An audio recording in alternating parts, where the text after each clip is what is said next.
Questions? Coach, we've heard a couple players talk about simplifying the offense over the last couple of weeks. Amber? Oh, yeah. Amber's not here anymore. Sorry. Start that again. We've heard players talk a little bit about how you guys have simplified the offense. Can you go into as much detail as you can about what that means?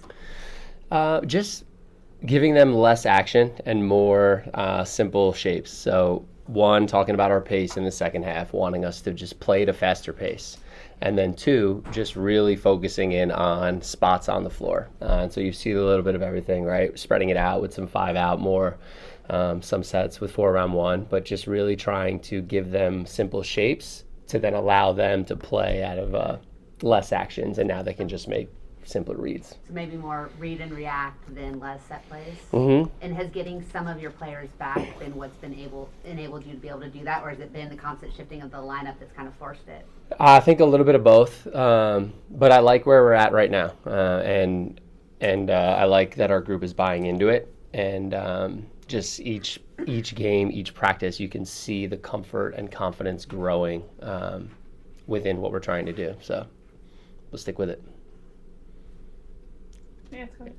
Hi, Chris, or Coach Chris, I am so impressed with your demeanor, how your locker room has really bought into what you're saying, and you can see the improvement every game. You know, sometimes the score might not indicate it, but that Liberty game was a thing of beauty. When you're on the sideline, and you're seeing it in real time, what is that? Do you get a feeling when you're seeing it in real time, like, man, this stuff is really working?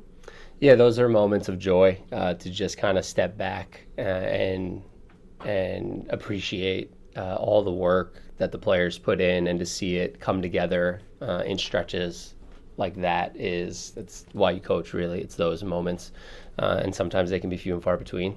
So you just make sure you appreciate it, and then you build on it, and you say, look, like this is what we can be. So you try to take the good from it and establish a consistency. But credit to our locker room and credit to our leaders, Enrique and Paige. Really, like the two of them are just connected and really building their relationship. And so when your two leaders have the synergy that these two have and are growing together, you'll see just improvements around them on and off the floor. Chris, picking up on that, I was blown away, and we were talking about it earlier, the post-game press conference with Paige and Enrique, and her Paige turning and says, you got to be writing about Enrique. Mm-hmm. In all my years, NBA and this, I don't think I've ever seen two superstars interact like they did. What's your thought on that when you heard them say that and talk about each other? Yeah, just you just step back and you let them do their thing, and you try to stay out of it. They have a really good thing going, and so it's impressive, the selflessness, and you've seen it here in the second half too with Enrique, just coming off that game with 14 assists. But I've just been so proud of her making just simple plays over and over again, and continuing to trust in everybody else on the floor with her. And so, and within that now, she's found her scoring again. And so I'm just proud of her to continue to stick with it through those ups and the downs early, and understanding that, yes, this is a good stretch. There's going to be some adversity down the road. There's going to be some games where the ball's not going in. But I think, with the momentum and the space that they've created, that the bounce back will be quicker. With Atlanta coming off of a late game last night, a tough game, 2-point game, I'm hoping that the plan is to play off of their fatigue. And with the starting lineup that you came out with last game, the way they came out and ran, is the plan to start out like that this game and kind of tire them down? That's the plan. Let's run. We just want to run. Play fast and free. You don't need to look at me, call anything. Just get up and down the floor, establish good space, and then make simple plays. So, we'll see. But also throw out any of the back-to-back stats and all that kind of stuff, right? We're 2-0 on back-to-backs. It's Exactly.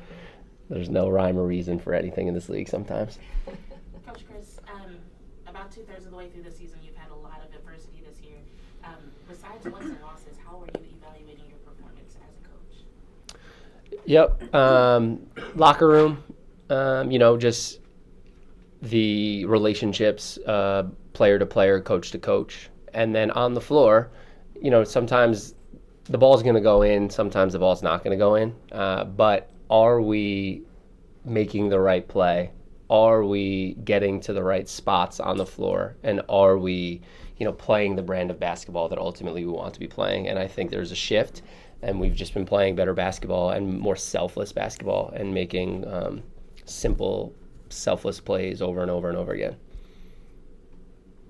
You talked about Paige and Enrique a little bit earlier. You've obviously been around some high-level talents, both the pro and the collegiate game. How unusual is it to have a star veteran like Enrique be willing to kind of adapt her role, and then to also, on the flip side of that, have a Paige Beckers who could take up so much space in so many ways, but elects more often to use her platform to raise up her teammates? Yeah, it's just, again, it's incredible. I'm grateful and lucky to be a part of it and witness it. But they'll tell you there's space for everybody. There truly is. And so, when they uplift each other and they have so much respect for one another. And so that's genuine. Like that, they're not just up here lip service. That's genuine. And so you couldn't ask for anything more as a coach. How's that been built? I mean, you obviously locker room and community culture is so important to you. What do you think it has helped lay the foundation for that to be so natural? I credit to them. We talk about it, but ultimately it's the actions that they have put forward in really buying into, no, this is what we need right now. Like let's invest in each other off the floor. Let's talk to each other more about, basketball and life and gain perspective, and those conversations, I think, have led them to have an even better and more special bond. And now we're seeing the benefits on the floor. Coach, can you talk about the triple threat of Louisa? She can get you points, she can get you assists, she can get you rebounds. Talk a little bit about what she brings to the team. Did I hear the PA announcer say Louisa for Theresa? Or am I making that up? Yes. It's so good. Louisa for Theresa. I like that. Yeah, fun times. It's great when you have a big that can pull opponent bigs away from the rim. So for Louisa to be able to give us an inside presence on both sides of the ball, but then offensively to be able to stretch the floor and bring those bigs away from the rim is just another layer that creates space. You saw it last night at times. It looked like the parting of the seas when our guards got down the paint and to the rim. And so, not everyone loves to go stand on the perimeter in space, but it's a balance, right? Finding the balance of spacing and cutting. But I'm proud that everyone is buying into their roles, and Louisa is inside out and just a great teammate, and just proud of everything she's given to this team too. Jaleel on the Zoom. Coach, your team has the toughest remaining strength of schedule in the WNBA. Is that something that you talk about as a staff, as a team?